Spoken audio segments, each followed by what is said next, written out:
But last time we were talking about, because it's really the first thing that's been said on any of these blogs about you in months over on healthsalon.org. And yeah.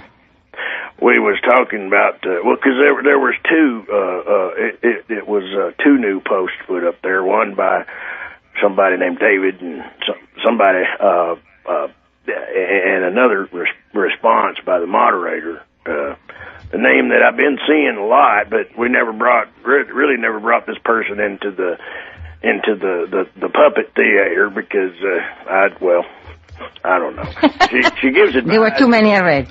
Right. This Arrow Durfee person. She's I first, when I saw the name, I thought it was a man, but apparently she's a woman by the name of Barbara, and she goes by Arrow because she's a straight shooter.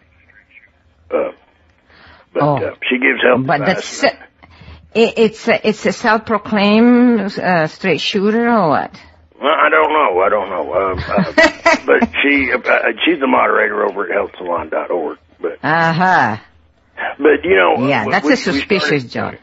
Yeah, I started talking about that post where the man was talking about high intensity focused ultrasound, I believe. Yeah. Yeah, that is so great, and yeah.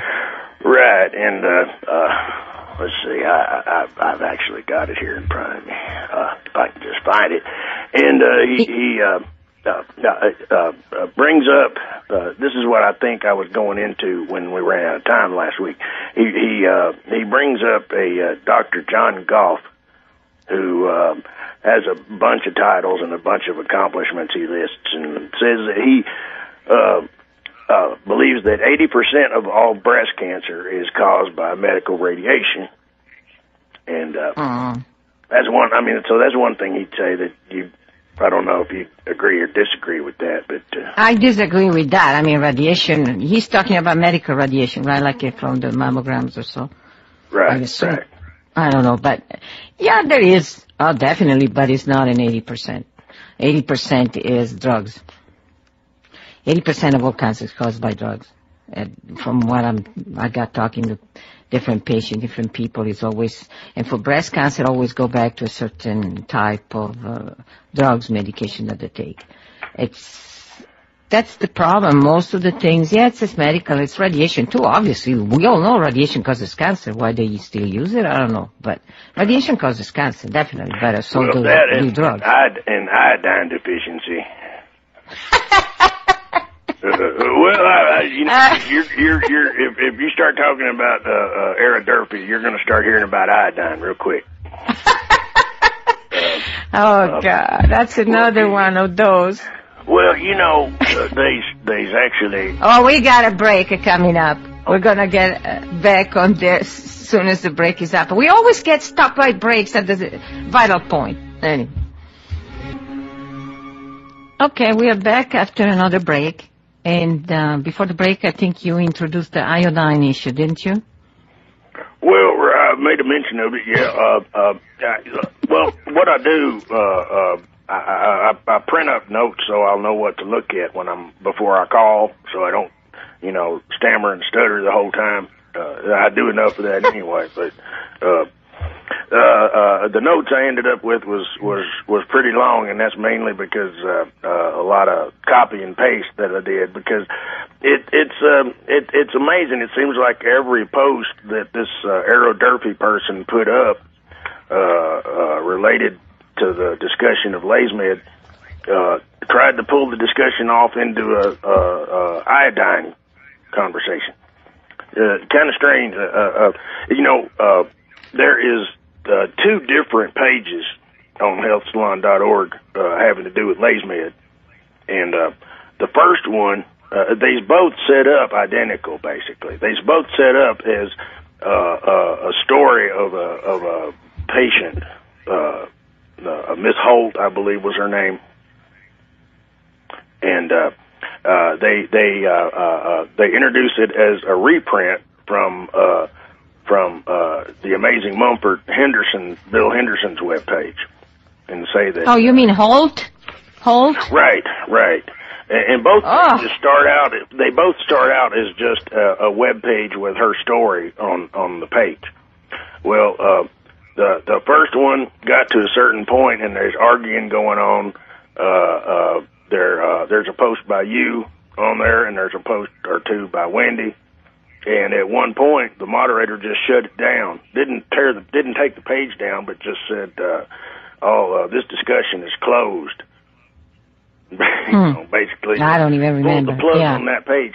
But then the page got kind of rebuilt, and there's another version of it, and that's the one that's actually got current posts, showing up on it. But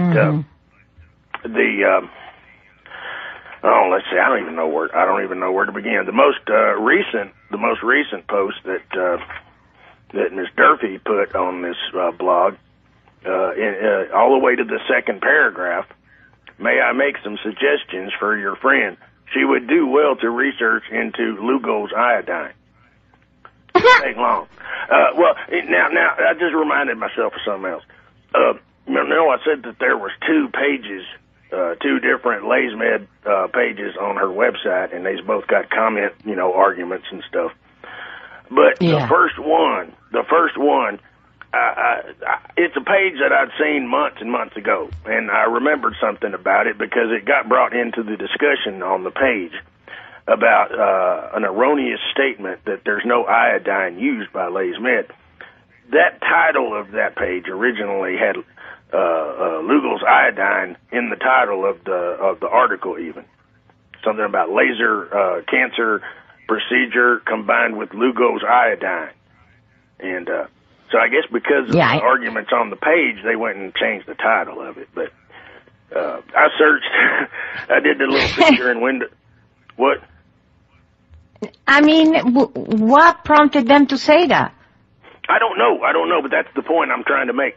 How Windows has a feature where you can go to any web page and you can type a word and it'll find that word on the page however many times it appears. Right. Well, I went and I put the word iodine in it. Man, the word come up about 20 times on the page, and every time it was mentioned, it was by Arrow Durfee. Oh, really? But, so she has particular stake on iodine? Yeah. So what is the deal with iodine? Why is it so important? Because that's part of what I got printed up here. I got 5 pages of stuff where she's talking about iodine every other sentence. To tell you the truth, I have no idea, because iodine is a disinfectant, and the reason why they discussed iodine and Lase Med Inc. is because on the web we have some picture of a treatment that was done in Mexico, and it was done because most people don't understand what we are doing, using a surgery room. And because it was done in surgery room, they decided to disinfect the entire area with iodine. And I said, they mix it with alcohol, but it's a disinfectant. And I asked them why they did that.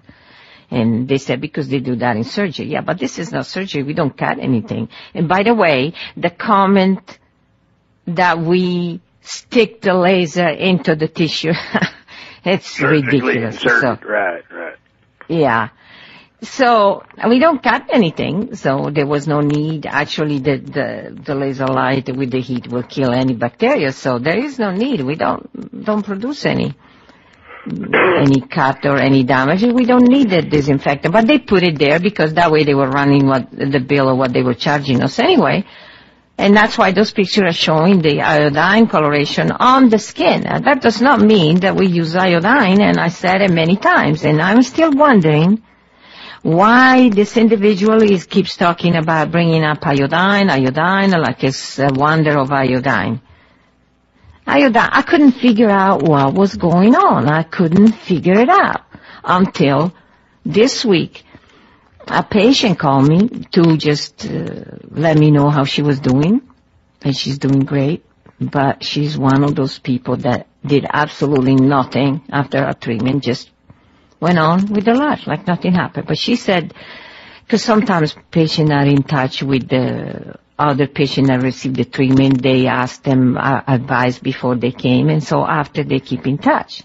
And she was in touch with this Canadian woman, and she that had posted in Bill Henderson website, and then she came for treatment 3 years ago. Last year, more than 3 years ago, but last year, around Christmas time, in December, she died. And of course, Bill Henderson and all the other bloggers used that as an example. See, she went to Lase Med and she thought she was doing great, she was happy, and then see what happened, she died. But the point is, what did she do between the time she came to Lase Med and left and the time she died? And I found out from sources of patients that talked to her husband, he said that she had developed a very rare case of stomach cancer. And it was not a metastasis of breast cancer. And the hospital confirmed that the lump in the breast was dead. But she died of this stomach cancer. And I thought, okay, rare case of stomach cancer. What did she do? Yeah, that's weird. And what did she do? And then talking to this other patient this week, I found out, the patient told me that the Canadian patient had given her instruction on what to do and what to take after our treatment to keep the cancer from reoccurring. And sure enough, the same Canadian patient that's passed away.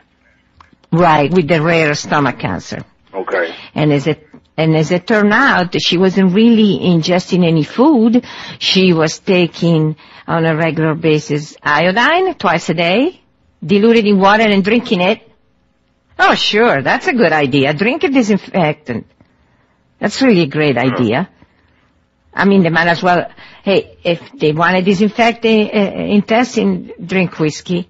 It won't kill you. It's bad, but it won't kill you. Well, maybe that's why they included the word iodine in the original title of that page, because maybe while she was alive, she was actually telling everybody that, I went to this place and had the laser therapy, and plus I'm using iodine regularly. And maybe that's why they were talking. Because here's the thing. I don't know. Here's the thing I didn't mention. On the original page, the one where the discussion has been shut down, and it has the story. Oh, we got another break coming up again at the vital point. Don't forget what you were going to say. We'll be back in a few minutes. Okay, we're back after the break again, and as usual, we get interrupted at a really important point in what we're discussing by the break, but we're going to pick it up now. So let's go on with you were saying something about the old post? Well, I was just saying that the original page, the one that it does not have an active comment section anymore. It had right under the original article, which was, like I said, the Canadian lady story, and under that it has a section. It's called Related Posts. And okay, and it's like, let's see here, 1, 2, 3, 4, 5, 6, 7, 8, 9, 10. About 10 posts show up, and 6 of them. Well, here's an example. This is a related post to the story of that lady that came to see you. Purchasing Lugol's iodine is one of them. Iodine, Dr. Brownstein. Lugol's iodine dosage. MMS testimonial number 21. Sebaceous cyst treated with iodine and MMS. And it goes on, but there's most of them is mentioning iodine. Yeah, well, somebody has monetary interest in this iodine, obviously. I didn't think that would be the case, but apparently it does. But I can tell you that this patient that took iodine on a regular basis, and from what we can tell, based on what she said to this other patient, she wasn't really eating food. She was taking the other famous or infamous, whichever you want to call it, gyconutrients. And we talked about those in the past. Gyconutrients. So that's what yeah, she was taking gyconutrients, iodine, and some other junk. I don't know what it is. Some of the things that she's taking and she's listing in her menu, I have no idea what they are. There's no indication anywhere on the web of what they are. So, but I know that she was taking, I could figure out the gyconutrient, but also iodine on a regular basis. So, okay, well,